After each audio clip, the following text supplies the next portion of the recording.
Hi, welcome back to the Miserable Gamer, and we are looking at the Morgue, the Fissure Between Worlds. Now, I've already played this through, and I just thought I'd come back to give a little review of it and share my thoughts on this.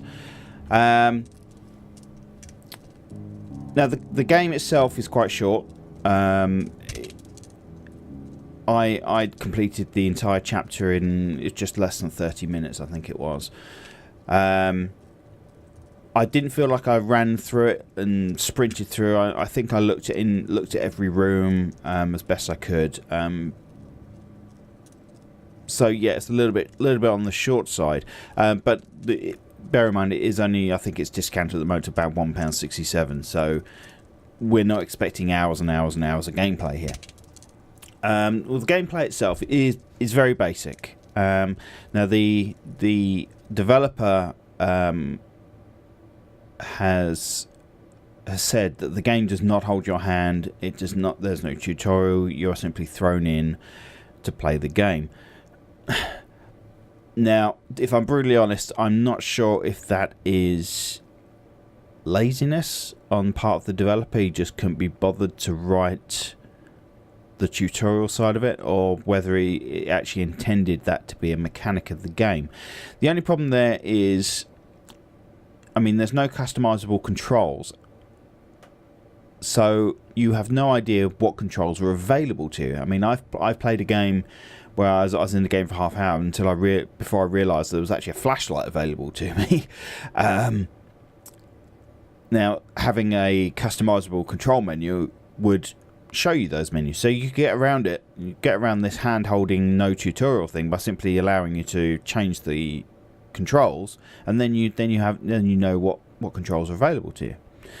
As I said, the gameplay is simple, but it is enveloping, and particularly later on when you start hearing the monster, yeah, I was generally scared a little bit. My heart rate was increasing, and you get that fear factor, which is important in a horror game. You know, I mean, if you're going to market your title as a horror game, it's got to have the fear factor. As I said, the controls are not customizable, and I found the mouse a little bit oversensitive. And there was one point on a ladder where I climbed the ladder and I was literally up the ladder in, it must have felt like half a second, and I propelled off the top of the ladder. So there needs to be a little bit of work on the controls, particularly on the ladder side of things. Now the graphics are simple. As I said, don't go into this expecting AAA titles, and the modelling is simple. But I mean, think about it. If you look at this chair, if we are in a medieval type of situation, the chair wouldn't necessarily be ornately carved. I mean, excuse me. There's obviously an ornately carved. This is ornate, as ornate as it's probably going to get, and that's the Lord's chair. Whereas the simpler chairs are for everybody else, and you've got a mix of models as well. I mean, he could have just plonked chair, but you've got different types of chairs. And when you look at the textures, I mean, the texture on that tapestry there. I mean, if you're ignoring the black border around it, which I'm assuming is a transparency issue. I'm assuming he meant for the edge of the rug there to actually end up on the table. That's obviously the whole texture there, which he's placed, unless it's the object. He's placed an object and then textured the object.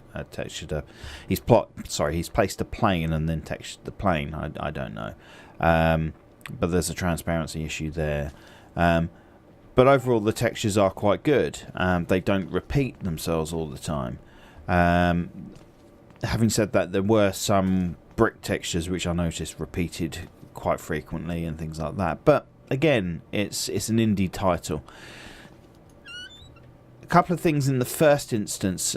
This is the start area of the game, and this was one of the first things I noticed was this wall here. It's as if the developer didn't have a short enough piece of wall for this, so he just plonked that down, which is a little bit disappointing because it breaks when you see things like that, it reminds you that you're in a game, and it just brings you back to reality a bit. And I mean, all the other corners are finished off fine, so I don't understand what happened with that corner.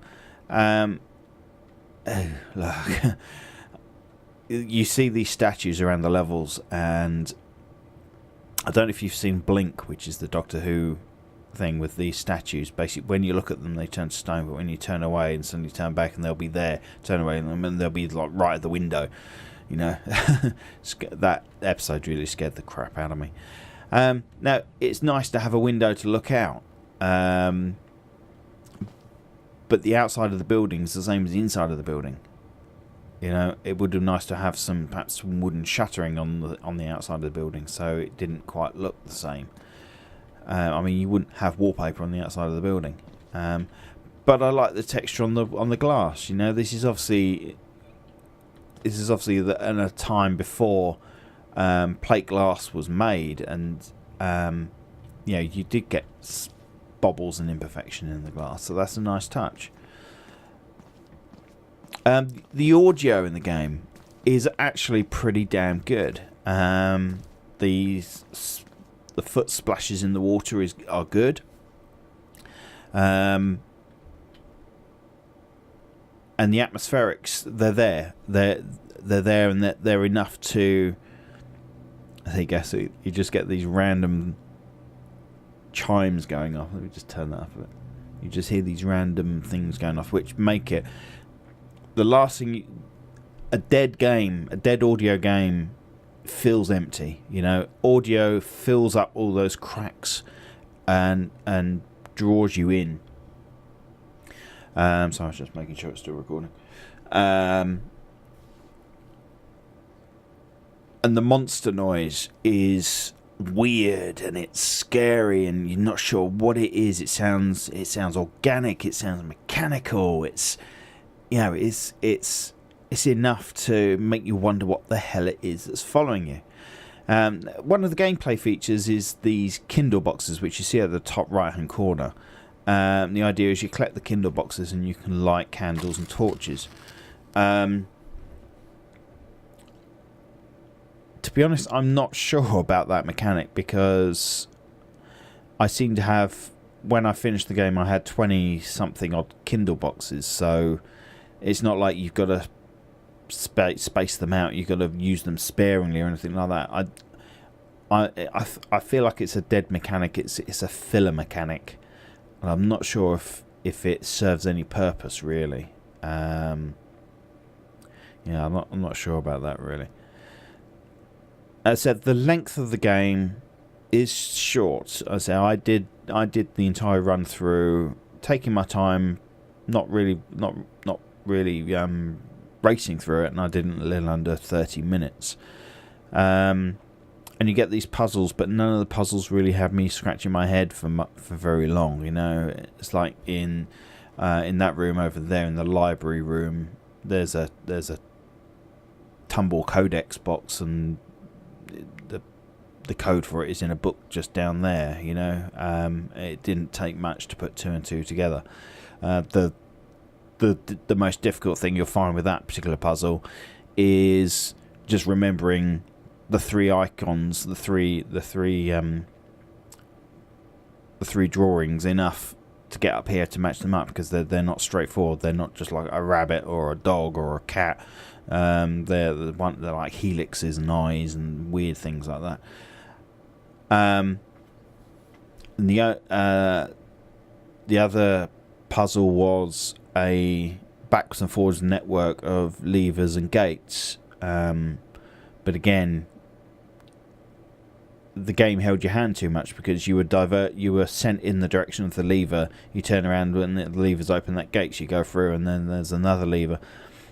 I would appreciate a bit more complexity, I think, in the puzzles. And then you have this monster roaming around near the end of the end of chapter 1, and I wasn't sure if the level was morphing as I was moving around, but it did give me the impression of that. I did read I accidentally read a spoiler that somebody said, oh, so the monster just kills you in the end and you die, and that's the end of the chapter. But I actually made it through to what looked like Hellfire, Blue Hellfire, and I made it through to this other realm by the looks of it. So, I'm not sure if the monster's meant to kill you. I don't think so. I think that person just got killed by the monster. I didn't experience the monster. I managed to successfully hide from the monster every time. I didn't suffer from any... it didn't chase me at all, so I'm not sure if there's any chasing mechanic in there. Overall, it's a good game for the cost of a coffee, basically. And on the plus side, the developer is promising a new chapter every month. Whether he'll be able to keep up with that sort of timescale, I'm not sure. Maybe it's the case now he's got all the basic assets down. Producing more levels is going to be straightforward for him.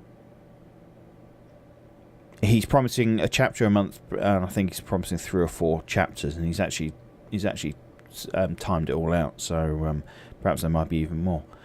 Yeah, but overall it's a good game for the money. You can't complain, and I don't know if it's the guy's first attempt at a game or what. It's certainly his first attempt on Steam that I can see. And hats off to the guy. I can do this. Yeah. So, so if you want to pick that up, I'll put a link in the description for you to pick that up. And thanks for watching, and I hope to see you next time. Bye-bye.